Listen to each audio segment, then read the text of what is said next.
সংগোপনে আগবাঢ়িছে তিনিজন ব্যক্তি। পিন্ধি থকা চোলাটোৰে মুখ ঢাকিছে তিনিওজনে। নিশাৰ অন্ধকাৰত কি কৰিছে তিনিওজনে? এখোজ দুখোজকৈ চাফাই অভিযান সম্পূৰ্ণ কৰাৰ লক্ষ্য। এইবাৰ মছজিদৰ ভিতৰত প্ৰৱেশৰ লক্ষ্য তিনিওজনৰ। দেখিছে, বুজিছে, চোৰ চোৰ।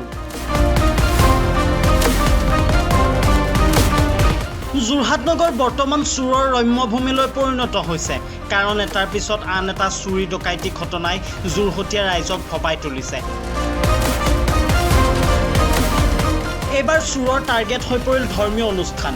যোৰহাট আৰক্ষী অধীক্ষকৰ কাৰ্যালয়ৰ পৰা 100 মিটাৰ নিলগত থকা তৰাজান মছজিদত তিনিজনীয়া এডাল চোৰৰ প্ৰৱেশ কৰি 5টা দানপাত্ৰ ভাঙি প্ৰায় 50,000 নগদ ধন লৈ উধাও হয়।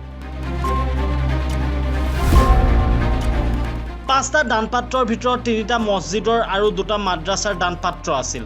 মছজিদত হোৱা চুৰি কাৰ্যৰ সমগ্ৰ দৃশ্য বন্দী হ'ল CCTV কেমেৰাত।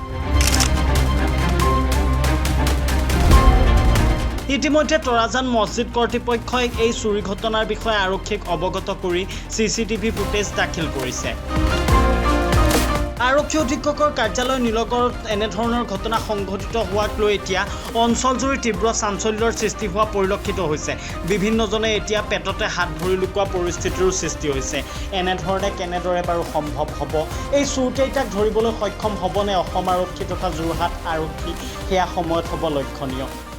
তেতিয়া মানে এইবাৰ বুলি এবাৰেই নহয়, আগতো মানে 2-3বাৰ হৈছে।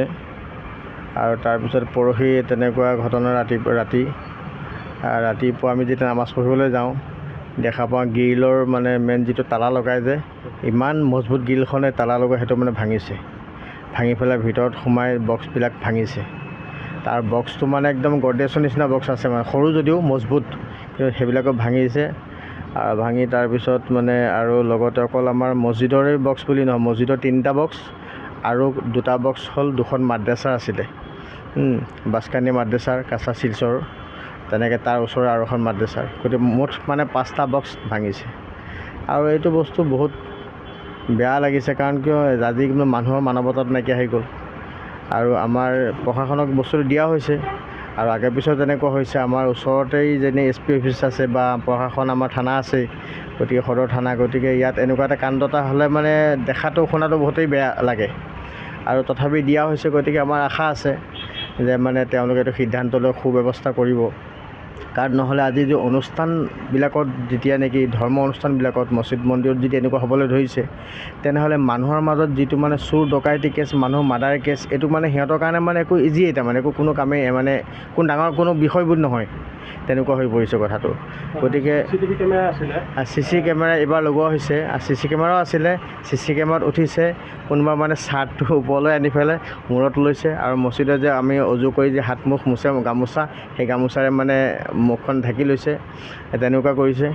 আৰু সেই তেনেকৈ লুকুৱাই পেলাই কৰিছে। আৰু সিহঁতে তাত CC কেমেৰাত ওলোৱা মতে 3জন ওলাইছে, আৰু এজন মানে চেহেৰাটো অকণমান দেখা নিচিনা লাগিছে, কিন্তু চকুটো যেনেকৈ এই লাইটৰ ফ'কাচিং পৰিলে জ্বলি উঠে, তেনেকুৱা জ্বলি উঠাত মানে ধৰিব পৰা যোৱা নাই।